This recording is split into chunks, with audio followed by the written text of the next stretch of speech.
Welcome to focus Anantha news. జిల్లాలో civil services పరీక్షలు 2024ను పకడ్బందీగా నిర్వహించాలని అనంతపురం జిల్లా కలెక్టర్ డాక్టర్ వినోద్ కుమార్ ఆదేశించారు. శుక్రవారం అనంతపురం కలెక్టరేట్లోని రెవెన్యూ భవనంలో సివిల్ సర్వీసెస్ పరీక్షలు 2024పై జిల్లా కలెక్టర్ సమీక్ష నిర్వహించారు.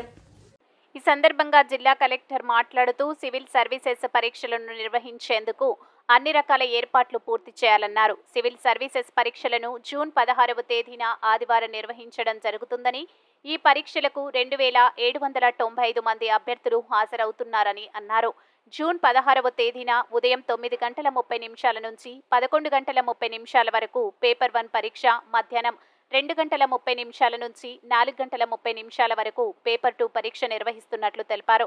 జిల్లా కేంద్రంలో 7 రెవెన్యూ కేంద్రాలలో పరీక్షలను నిర్వహించడం జరుగుతుందన్నారు.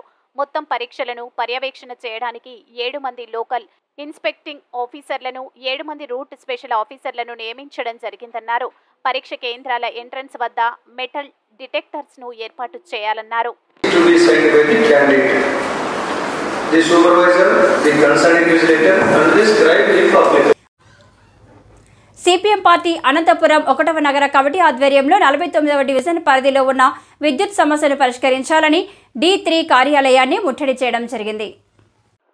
ఈ కార్యక్రమంలో సిపిఎం పార్టీ 1వ నగర కార్యదర్శి రామిరెడ్డి మాట్లాడుతూ 49వ డివిజన్ ఇందిరానగర్ పరిధిలో విపరీతమైన కరెంటు సమస్య ఉందని, అధికారుల దృష్టికి ఎన్నిసార్లు తీసుకెళ్లినా సమస్యను పరిష్కరించడంలో విఫలమైనారని తెలిపారు. చిన్నపాటి వర్షం వచ్చినా ఒక రోజంతా ఇందిరానగర్లో కరెంటు పోతుందని, దీనితో కాలనీవాసులు తీవ్రంగా ఇబ్బంది పడుతున్నారని తెలిపారు. ఈ సమస్యలను పరిష్కరించాలని D3 ఆఫీసు సిపిఎం పార్టీ ఆధ్వర్యంలో ముట్టడి చేయగా అధికారులు ఏఈ వెంటనే స్పందించి ఇందిరానగర్లో ఉన్న ఇబ్బందులను ఏఈ రామాంజనేయులు పరిశీలించి తక్షణమే ట్రాన్స్ఫార్మర్ ఏర్పాటు చేశారు.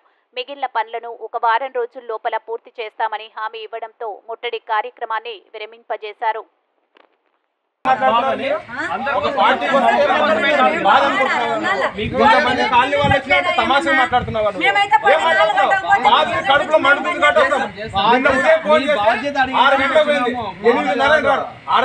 పిల్లలకి ఏం పెట్టాలా, నీళ్ళు ఎక్కడ తెచ్చుకోవాలా, స్లమ్ ఏరియా ఒక కరెంట్ వైపు తెగిపోతుందా ఏం చెప్తే మీరు కూర్చుంటాం, మీరు పంపించండి. చాలా స్పీడ్ గా వర్క్ చేపిస్తున్నారు.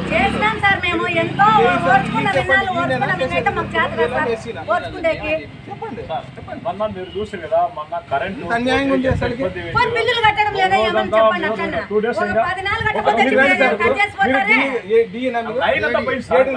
మీరు రండి ఇందిరానగర్ లో, మేము జడ్5 సమస్య ఎంత తీవ్రంగా ఉందో రండి. రాత్రి పోతే సార్ స్లమ్ ఏరియా ఒక ఇంటికి గోడలు కనీసం ఇది కూడా లేదు. దోమలు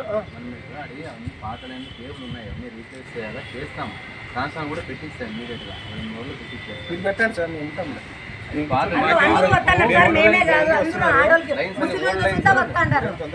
చాలా ఇబ్బంది పడుతున్నాం సార్. మేము 1 నాడు 2 నాళ్ళు అయితే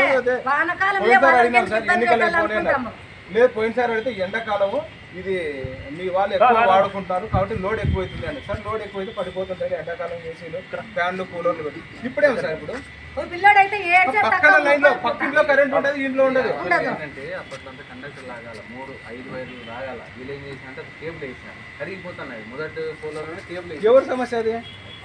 మేము డబ్బులు కట్టినాము, మీకు అడ్వాన్సులు కట్టినాము, మీ దగ్గర డిపాజిట్లు ఉన్నాయి, మళ్ళీ మొన్న వచ్చి కట్టించుకున్నారు. ఫస్ట్ ఏదో తక్కువ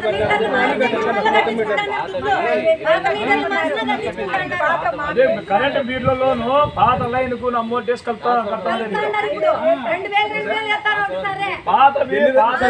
మీరు ఎన్ని రోజులు సార్ ఇక్కడికి వచ్చి కదా?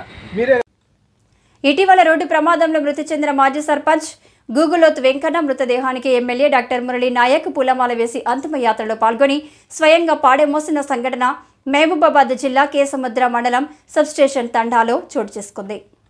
కాంగ్రెస్ పార్టీని నమ్ముకున్న వారికి అండగా ఉంటామని ఎమ్మెల్యే నిరూపించారు. ఈ సందర్భంగా మాజీ సర్పంచ్తో తనకున్న అనుబంధాన్ని గుర్తు చేసుకుని ఎమ్మెల్యే కన్నీటి పర్యాంతమయ్యారు.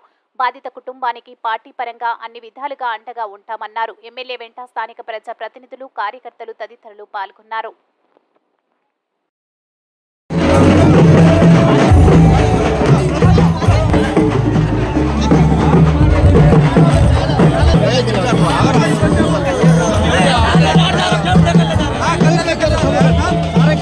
Thank you.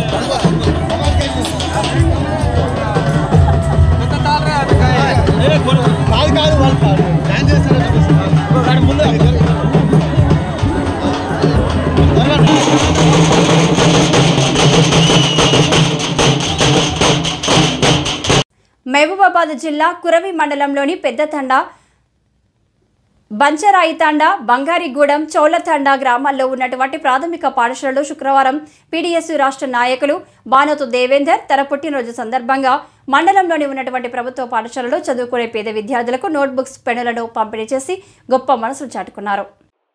పేద కుటుంబమైన విద్యార్థి సంఘాల్లో చురుగ్గా పాత్ర పోషిస్తూ గ్రామ స్థాయి నుండి రాష్ట్ర స్థాయి వరకు అంచెలంచెలుగా ఎదిగి విద్యార్థుల కోసం నిత్యం రాజులేని ఉద్యమాలు, పోరాటాలు చేస్తూ ముందుకు సాగుతూ పోరాటాలే కాకుండా సహాయపడటంలో ముందుకు సాగుతున్నారని అన్నారు.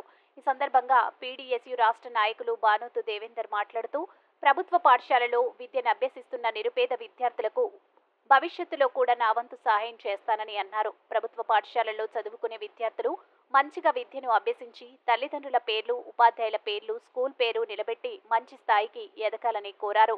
ఈ యొక్క ప్రోత్సాహం అనేది పిల్లల మనసుకి నాటుకొని పోతే వాళ్ళు కూడా ఉన్నత స్థాయికి ఎదగడానికి మరియు వాళ్ళు కూడా రాబోయే తరానికి సహాయ సహకారాలు అందించాలని ఈ చిన్న చిన్న ప్రోత్సాహాలను అందించారు.